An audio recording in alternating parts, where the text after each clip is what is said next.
আরাবুল ইসলামের গাড়িতে মিলল লাঠি, তল্লাশি ঘিরে পুলিশের সঙ্গে বচসা আরাবুলের। পঞ্চায়েত অফিসে ঢোকার মুখে পুলিশের তল্লাশি ঘিরে বচসা, এলাকায় উত্তেজনা। সেই মুহূর্তে ছবি রাখছে আপনাদের সামনে। আরাবুল ইসলাম, তার গাড়িতে মিলল লাঠি, একাধিক লাঠি রয়েছে তার গাড়িতে। পুলিশের সঙ্গে বচসা আরাবুলে, পঞ্চায়েত অফিসে ঢোকার মুখে পুলিশ তল্লাশি চালায় এবং সেই নিয়েই বচসা, এলাকায় রীতিমতো উত্তেজনা ছড়ায়। ঠিক কি ঘটেছিল কথা বলবো। প্রসেনজিৎ সর্দার আমাদের প্রতিনিধি রয়েছেন আমাদের সঙ্গে টেলিফোন লাইনে। প্রসেনজিৎ, আরাবুল ইসলামের গাড়িতে একাধিক লাঠি কেন, কি বলছেন আরাবুল ইসলাম, পাশাপাশি পুলিশই বা কি বলছে? দেখো, সেটাই কিন্তু ভাঙড় থানার পুলিশ জানার চেষ্টা করছে।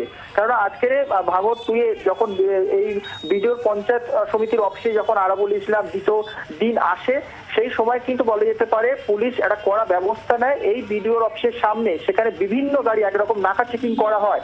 পাশাপাশি যে শওকত মোল্লার ঘনিষ্ঠ খৈরুল ইসলাম সহ একাধিক পঞ্চায়েত সদস্যের গাড়িও তল্লাশি করানো হয়েছে বলে আমরা জানতে পারছি। এরপরে যখন আরাবুল ইসলামের গাড়ি প্রবেশ করে বিডিওর মধ্যে, সেই প্রবেশ করার আগেই সেই বিডিওর গেটের সামনে কিন্তু আরাবুলের গাড়ি সেখানে থামিয়ে দেওয়া হয় এবং সেখানে গাড়ি তল্লাশি করা হয়।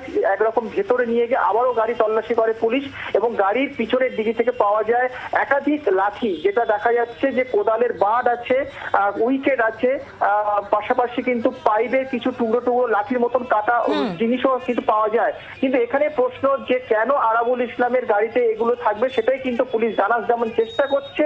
আবারও কিছুক্ষণ আগে ফের এক অশান্তি দেখা গেল ভিডিওর মধ্যে। সেখানে খৈরুল ইসলামের সাথে এক আরাবুল ইসলামের অনুগামী মহিলার সাথে কিন্তু বচসা। সেখানে খৈরুল ইসলাম জানায় যে তাকে বোম মারবে বলে কিন্তু হুমকি দিয়েছে এই মহিলা এবং ভিডিওর মধ্যে কিন্তু এই উত্তেজনা ছড়ায়। পাশাপাশি এই আরাবুলের যে অনুগামী আছে এক মহিলা, তিনিও কিন্তু জানান যে এই ভিডিওর মধ্যে বোম নিয়ে এসেছে এই খৈরুল বা বাকি পঞ্চায়েত সদস্যরা। সেই নিয়ে কিন্তু একটা ব্যাপক উত্তেজনা ছড়ায়। তারপরে দেখা যায় যে আরাবুলের যিনি অনুগামী আছে এক মহিলা খাদিজা বিবি, জেলা পরিষদের সদস্য, তিনি কিন্তু খৈরুলের সাথে কথা বলে বিষয়টি মিটিয়ে নেয়। কিন্তু এখনো কিন্তু চাপা উত্তেজনা আছে, এলাকায় উত্তেজনা রয়েছে। নজর রাখো প্রসেনজিৎ, ধন্যবাদ।